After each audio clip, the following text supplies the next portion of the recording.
আমি যতক্ষণ মুর্শিদাবাদের বিষয়টা বলতে পারি, আগে আমি যখন দায়িত্বে ছিলাম রাজ্যের, তখন 2016 সালে জোট করেছিলাম। তার ফলাফলে কংগ্রেস বিরোধী দলের স্বীকৃতি পেয়েছিল। তারপরে টলমলে হয়েছে। আমরা পঞ্চায়েত নির্বাচন একসঙ্গে করেছি, বাম কংগ্রেস।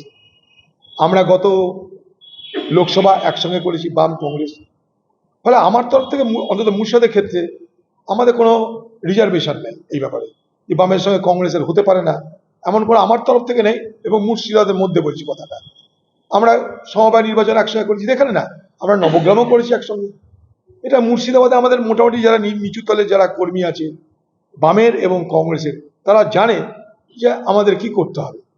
ফলে নবগ্রামে নির্বাচন, সেখানেও বাম আর সেখানেও কংগ্রেস এবং বাম একসঙ্গে লড়েছিল, সেখানে আমরা জয় হাসিল করেছি দুটো জায়গায়।